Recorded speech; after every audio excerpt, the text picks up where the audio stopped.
And we're back. Let me know if you can't hear me. Okay, here we go.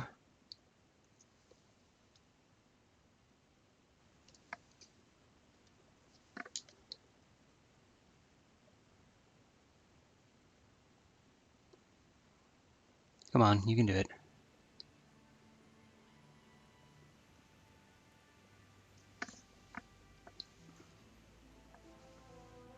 I've got this irritating, like, creaky thing in my headphones, and I have tried everything to get rid of it. I put graphite in it. I put WD-40 in it, so it smells like a body shop in here right now, like like that sort of car grease smell. And nothing works. It still creaks. I must not be hitting the right joint or something, but it drives me crazy.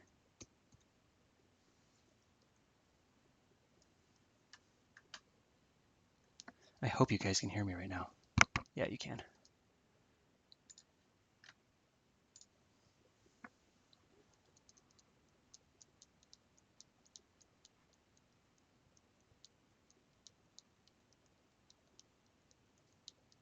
The spawn character thing, it actually ends up being so spooky, for a character to just spawn right behind you, that we used it for sort of a cloak and dagger segment where you're meeting a secret agent because it'd be so unnerving that it was perfect for his character. But that's the consequence of making a game where you choose not to have your characters move. Um, Obviously, if this is a different game, this would be an actual escort mission where we're escorting Gosgin to the dam with pathfinding, and he'd actually like move around. But I made the choice not to make the characters move in that way. It's more of an adventure game where characters are largely stationary, and you just go to different locations, and they're tied to that location. Okay, going on dev sprint here.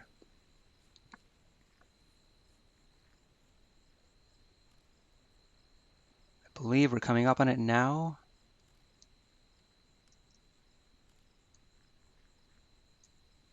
Yeah, I think this is it. I'll go around the corner just to see.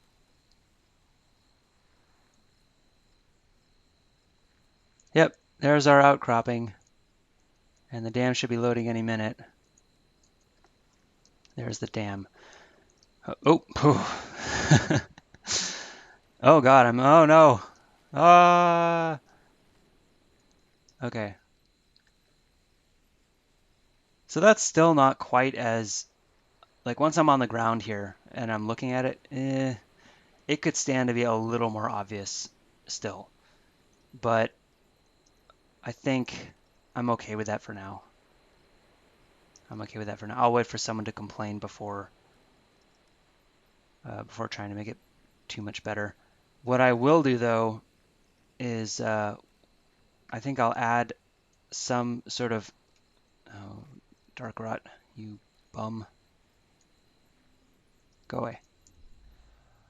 I will add some sort of gradient to these slopes to make it more clear that you can walk up them.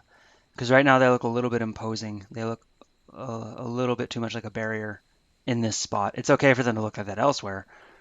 Oh God, this texture resolution is so terrible. It's like pixels are literally bigger than my entire body. Okay. Yeah, and like here, this is not conducive to finding your way. I'll have to put like a sort of natural staircase.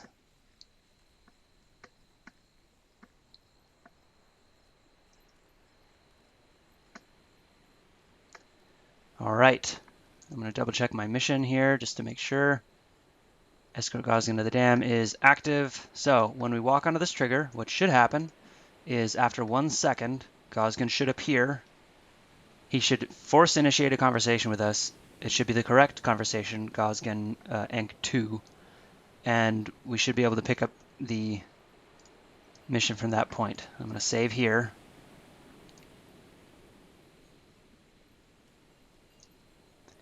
Okay. Come on.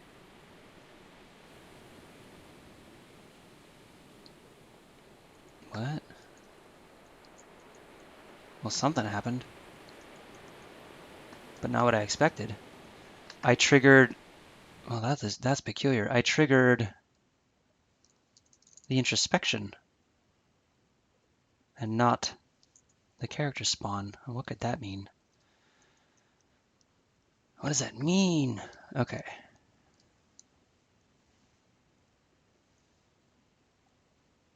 Triggers. Trigger behemoth. Oh, the dam introspection is huge. That's why. Because we wanted to be able to see it from far away. So, well, that's appropriate. I guess if you get to the edge from that direction and you look down and you see it, you should trigger that introspection. So that's fine. Okay. The question is, oh, no spawn nodes available and trigger Gosgin appear to assess dam. We need a spawn node.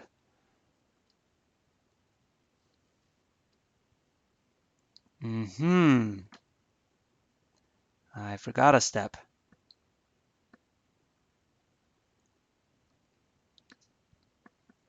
Now, that seems silly to me. I should be able to create a spawn node on the fly.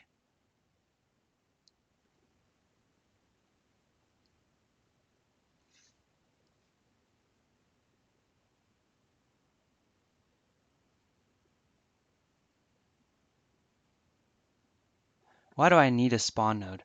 Now, what I'm complaining about here is, remember in the structures that I showed you, we have these things called spawn nodes, which I place manually. Is this unloaded? Yeah, it has. No, this hasn't. Which tell the game where to spawn characters, these little flags.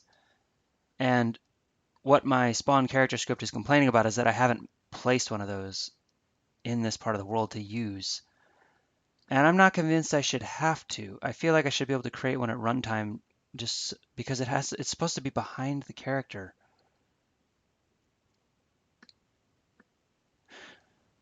But you know what? I'm not going to overthink it.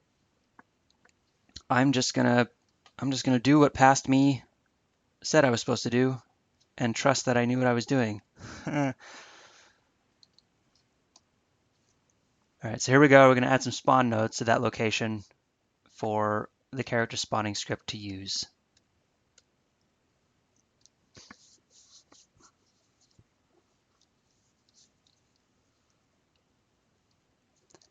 Okay, here we are.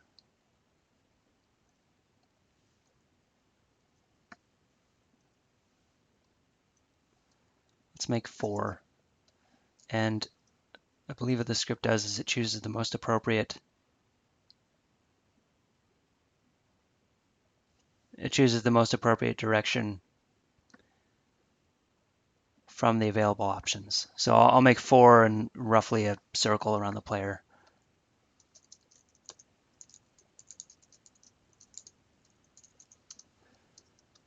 Okay, action node.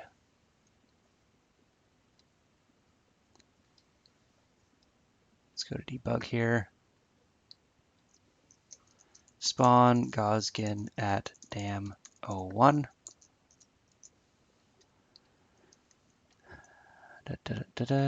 Type generic.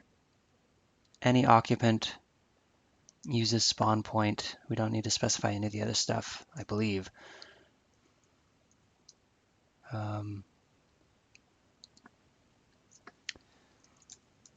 But we will specify the occupant name as Gosgin.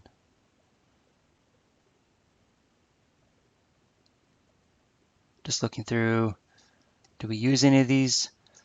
We do if we add the custom speech or custom conversation. We're not doing any of those things, so that's fine. Come on. Okay.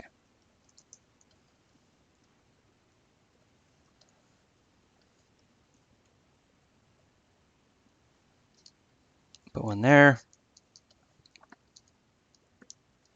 Put one there. And the idea of spawning it behind the player is so that you don't have a character just appear in front of them. Having them appear behind them, like I said, is kind of unnerving, but Not as unnerving as having them just appear in front of them. So let's do that.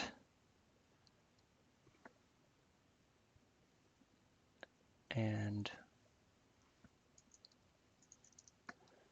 we'll call you O1, O2,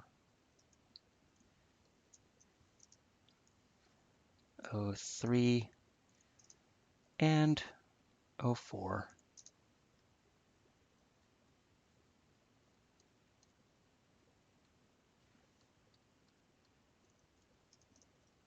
There we go. Okay, so those are our options. Now we need to put these in an above ground location, because they won't be saved if they're under the triggers. They'll only be saved if they're in a location. So we're going to put them in the dam district. And then we're going to tell this fella that we have 4 available nodes.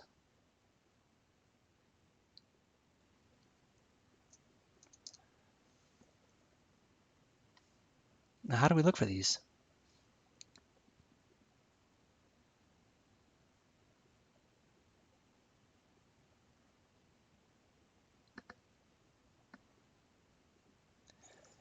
Are you telling me I'm just looking for any random spawn nodes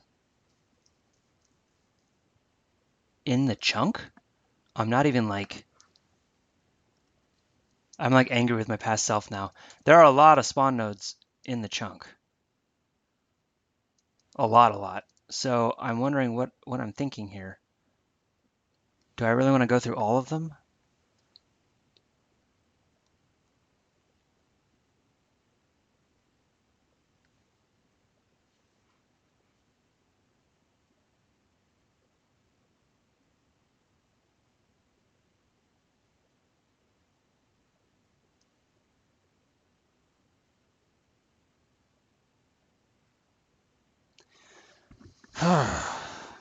I'm just confused. Why would I not like specify a mask, like say look for spawn nodes with the name Gosgin or whatever, and at least narrow it down in that way. I mean, I'm hesitant to add a mask at this point because who knows how that would affect other missions.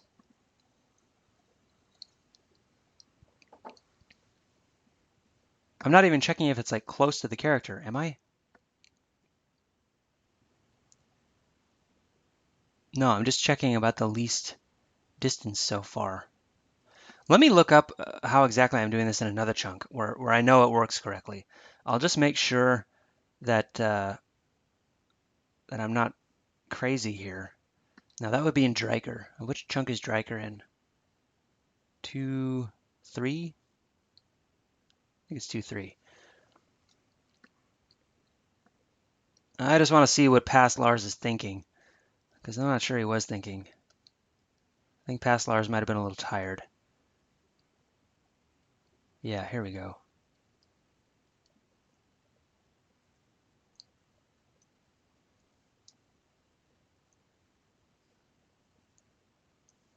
Okay, here are the courtyard nodes. This is where we spawn our secret agent.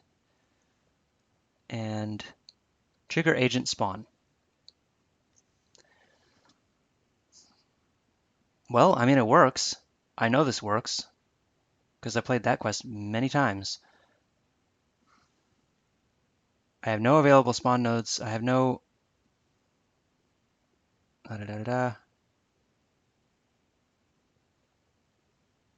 spawn flags. Available spawn nodes. Oh, here we go. Here we go. I'm specifying names here. Names of spawn nodes.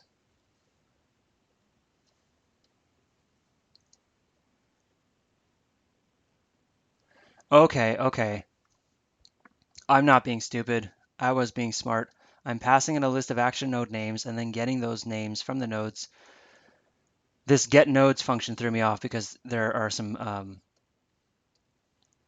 overloads on this. Okay. Everything's fine. We just have to specify the node names somewhere that I wasn't looking. Phew! Past me is not in fact a lunatic. Always good to know. Always good to know. Let's go back to our trigger.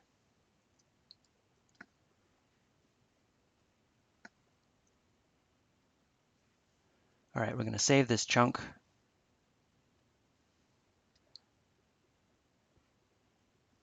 Okay, that renames these fellas.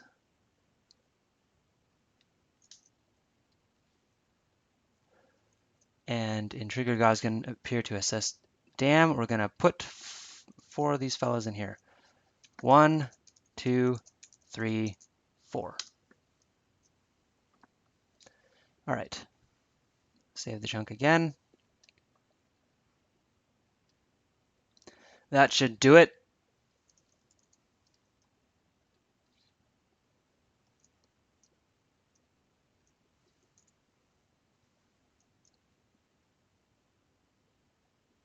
Something doesn't seem right. Something still doesn't seem right, but I don't know what it is, so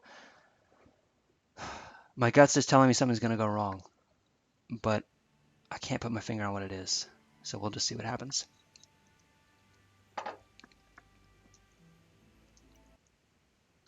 Hopefully you're all following this. I'm enjoying this Monday morning low talk stream, but I'm also a little nervous that I'm talking over everybody's head and not getting into enough detail. So if that's the case, please say, hey Lars, what the fuck are you talking about? I don't understand.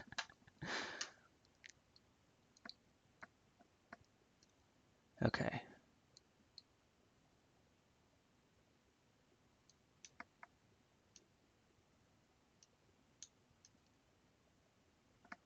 After this, when I'm done on Frontiers, I'm going to be hopping over to Feltip Circus and working on a new tutorial system.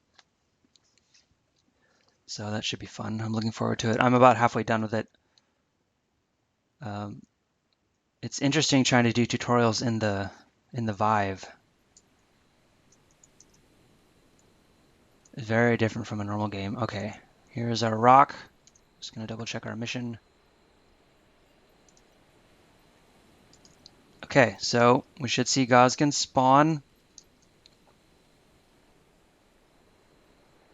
What? No spawn nodes available again.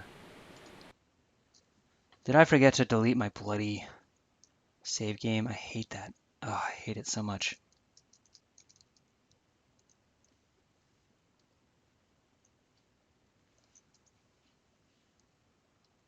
Oh, I hate it.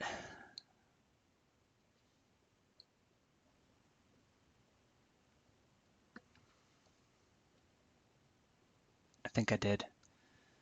I gotta load it again. So irritating.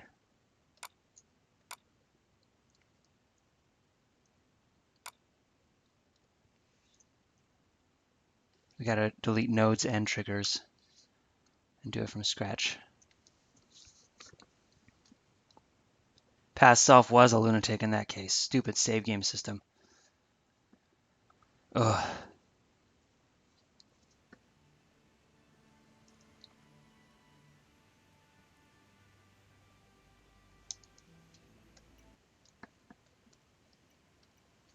Okay, here we go, for real this time. My gut still tells me something's gonna go wrong, but that wasn't it. That wasn't the problem. It's something else. We'll see what happens. Hopefully my gut's wrong.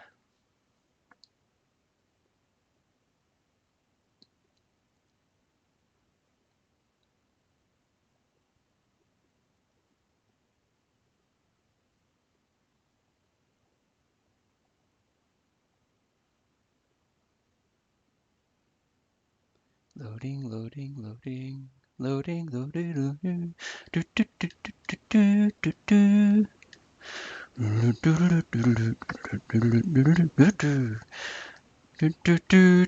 do. Okay.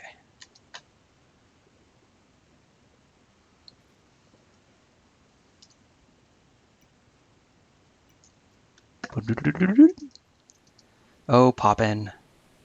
The bane of my exit. Oh, oh! I mean, ooh, look at that. No effeminate shrieking here. All right, so he appeared. He didn't force a conversation, and he did not appear behind me, that's for sure. You know what? I don't give a shit. Let's see what he has to say.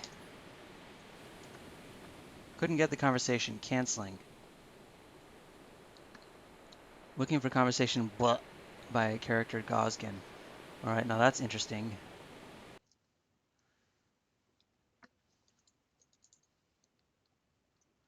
Time to investigate.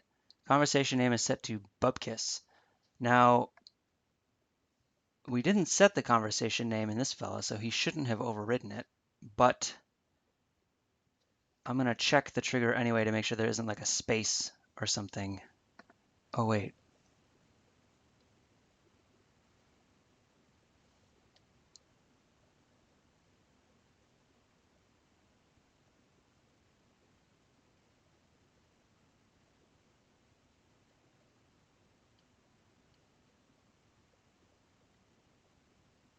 Sorry, something's going on in my brain. Is it that we're not using a generic template again? That couldn't possibly matter. I think it might be that we're not using a generic template again. We're supposed to be spawning a specific character. Oh, there's so many things to remember. I'm going to look at our example in Dryker of the secret agent spawn again, because again, whatever I'm doing it right in that case.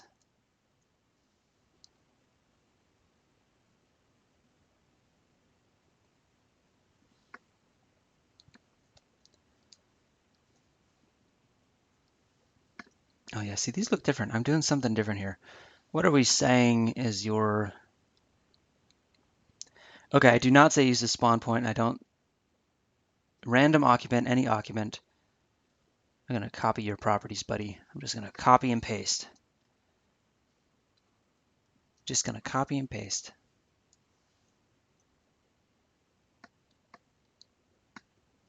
Dam district. Here we go. Paste component values. We're going to change this to Gosgin.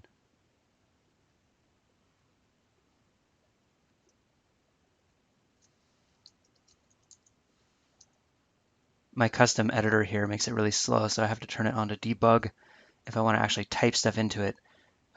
Changing other things is fine, but for some reason the typing action takes forever.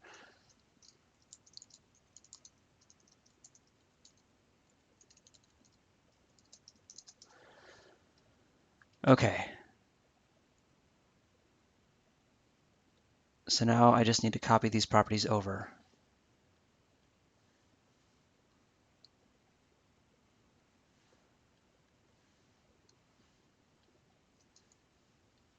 Okay, that's fine. That's all good. Now, if he wasn't spawning with his conversation in place,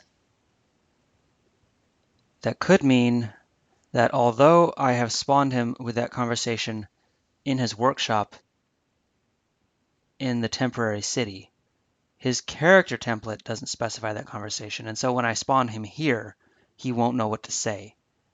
Let's see if that's the case.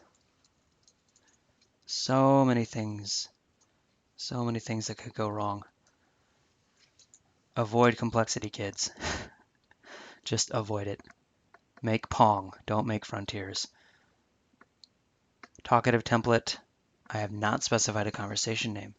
So I need to specify a conversation name so that he knows what to say no matter where he is spawned, because he is not one of those fellas that only spawns in one place. No, he spawns all over the place.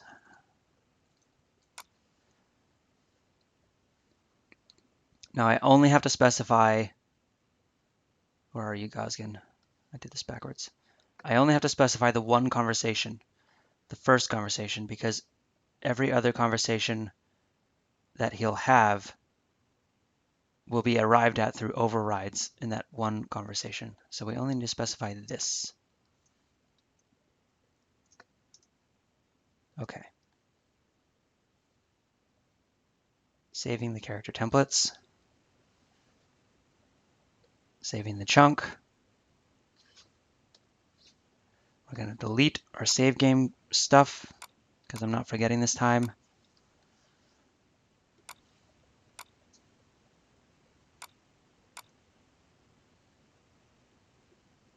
Okay, it was already deleted. That's fine. It's good. It's all good. Thought it crashed there for a second.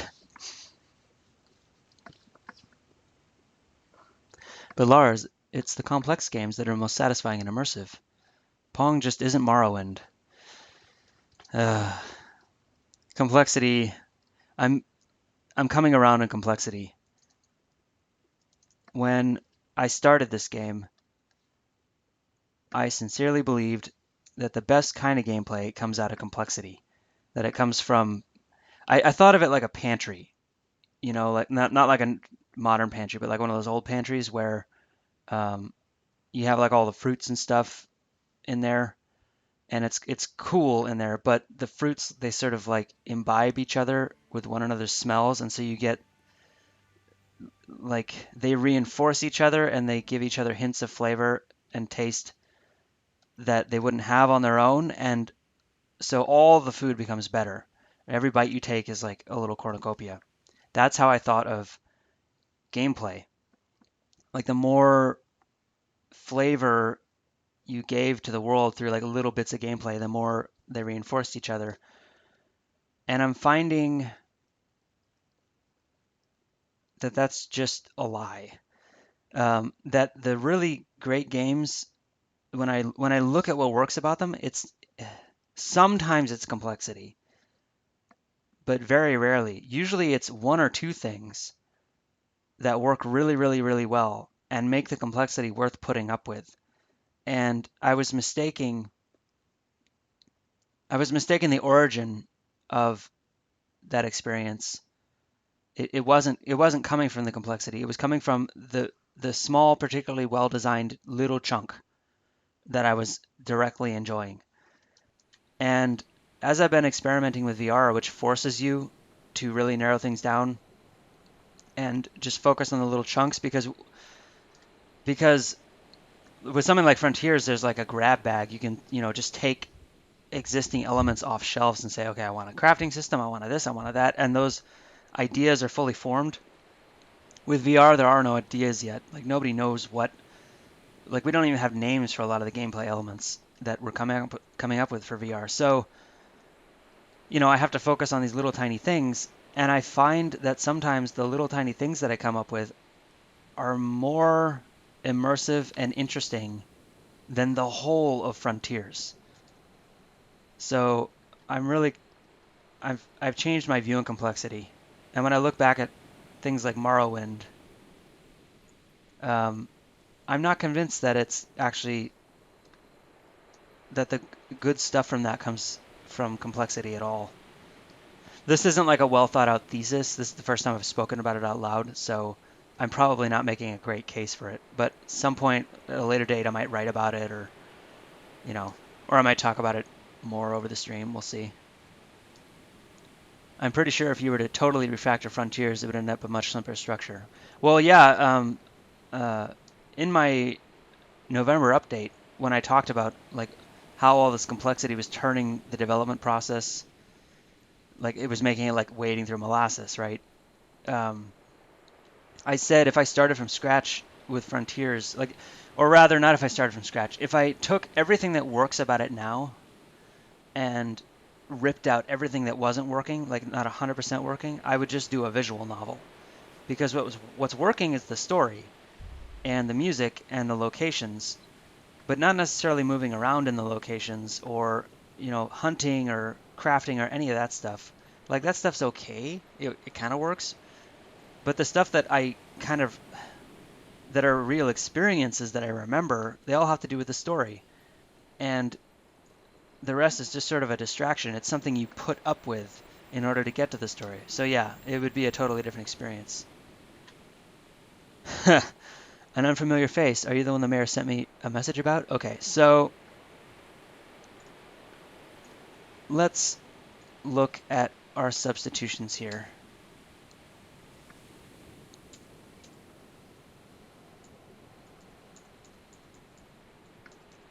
All right.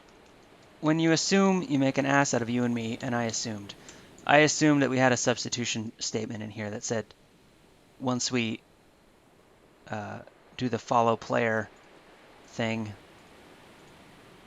we substitute for the next conversation. But we don't do that. I think I was counting on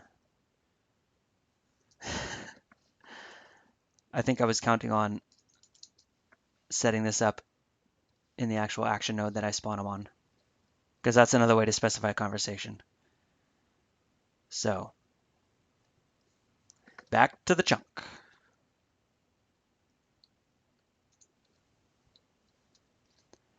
And we are going to specify a conversation.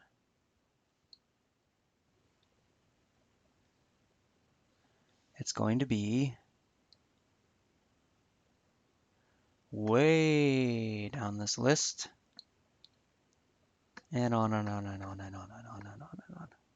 It's going to be Gosgin 2.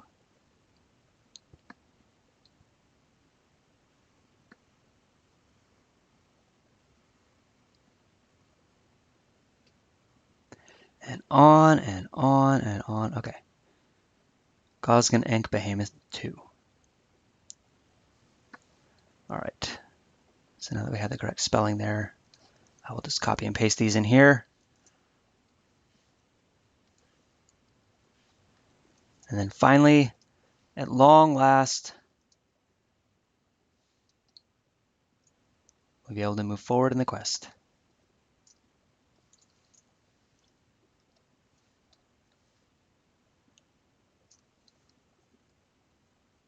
That's another thing I've stopped doing in recent games, by the way, is having more than one way to do something. It's kind of necessary in the case of Frontiers. Probably not always necessary, but in a lot of cases it was necessary. In later games, I basically say, okay, this is the one way you do this, and it's the only way, and if that causes problems, well, screw you, future Lars. You're just gonna have to deal with those problems, because then trying to set something up or figuring out where something goes wrong isn't a case of like this scatter shot, like triangulation, like zeroing in on a problem slowly, trying one thing and then another and then another and on and on and on. It's just, okay, we have one way to do it, what's going wrong? And so much easier to debug.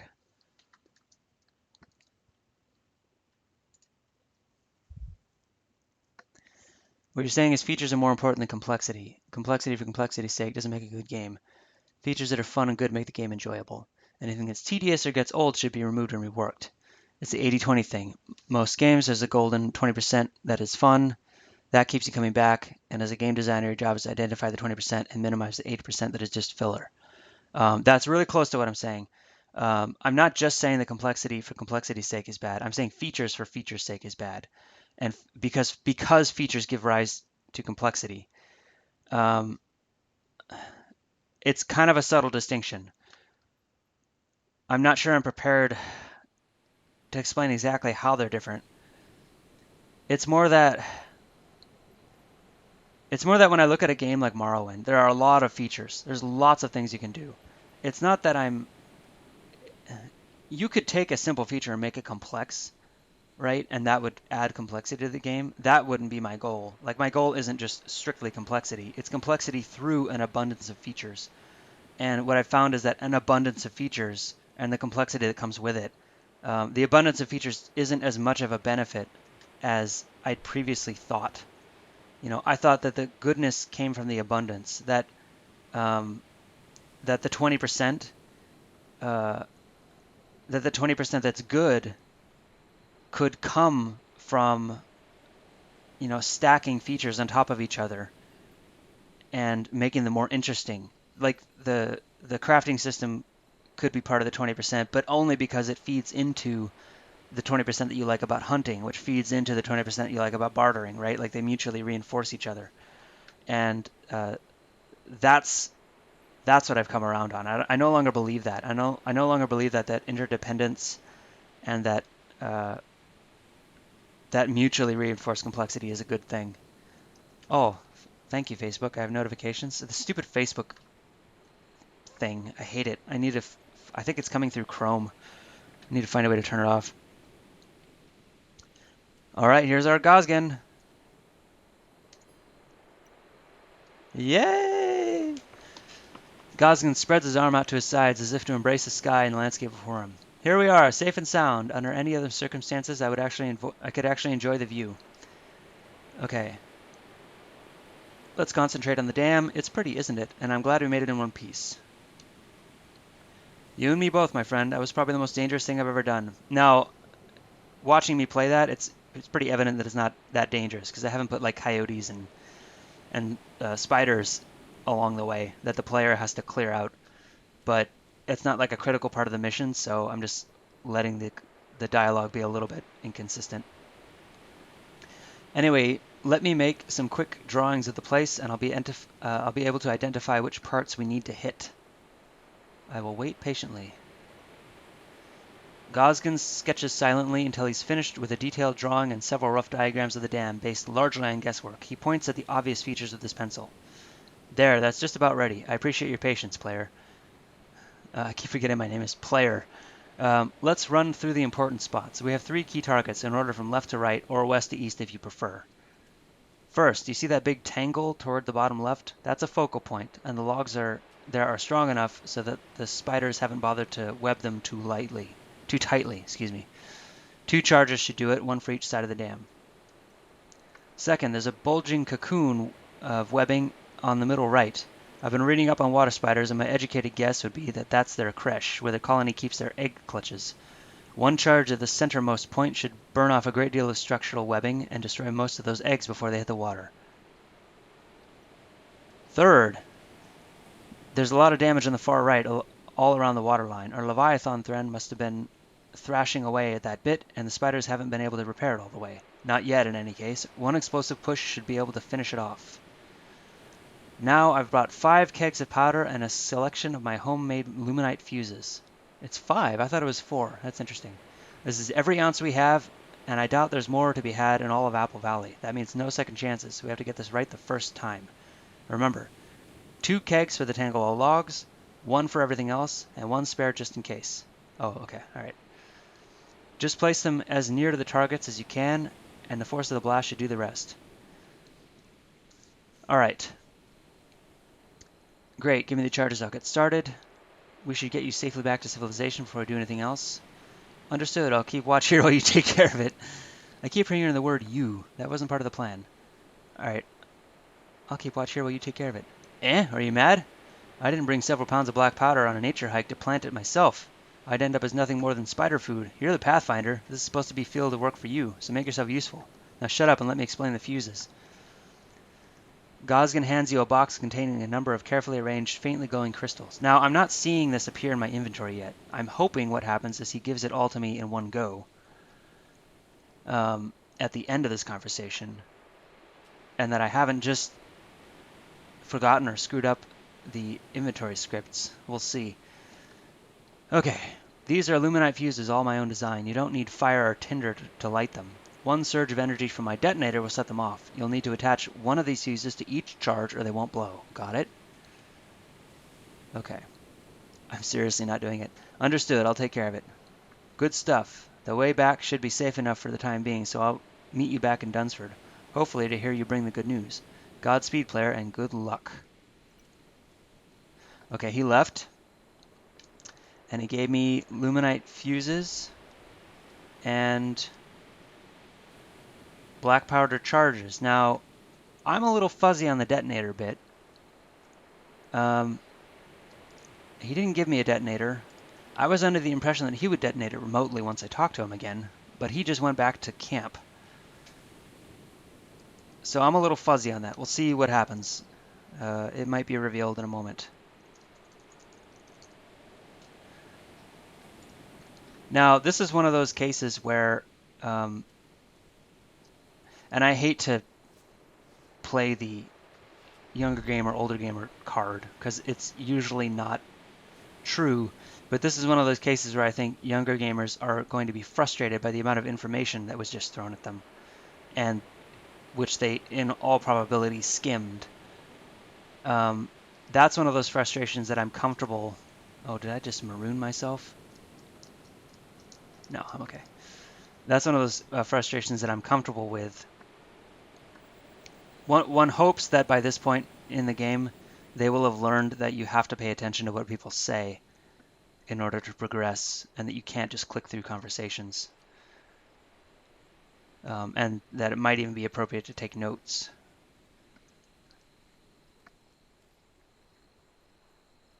Okay, how do I get down? Time for dev sprint. We're on a stream. We don't got time for this.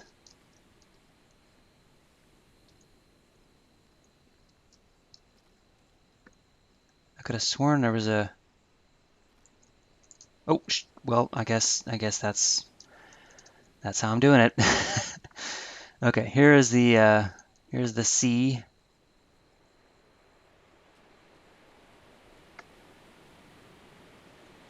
The sort of natural dam there. All right, here we are. We're gonna try and plant our black powder charges in the spider dam. Go away, dark rat. Now, we went through this structure earlier and it all seemed to be working pretty okay, he said as the underground trigger didn't fire. What's going on now? Oh shit. I just realized we blew it by deleting those. Oh no, what have we done? Damn save game. Oh, the bane of my existence. When you build a structure in the world for the first time, all of the triggers inside of that structure are loaded into the chunk. Because the structure is now like a permanent part of this world, of the terrain. And so when I deleted those triggers in order to force refresh our trigger up here, it made it impossible to trigger an underground transition inside of this spider dam structure.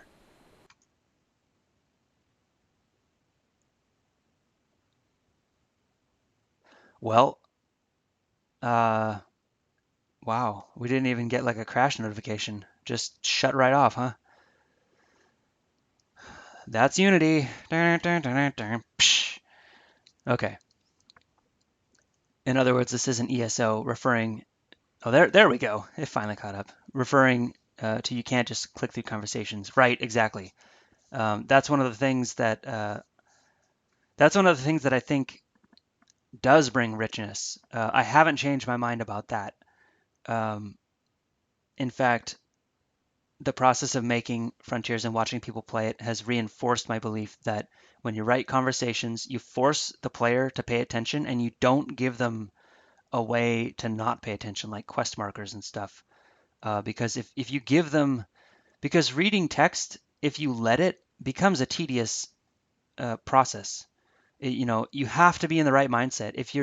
If you're like gearing to go and you want to go like kill some spiders and you're being forced to have a conversation, that's totally fine in the context of the game because maybe you really do want to leave.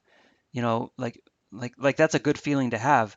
But if you give the player a way to leave without consequence and not listen to the conversation and just jump straight to the spiders, that's what they're going to do every time, and it removes so much richness.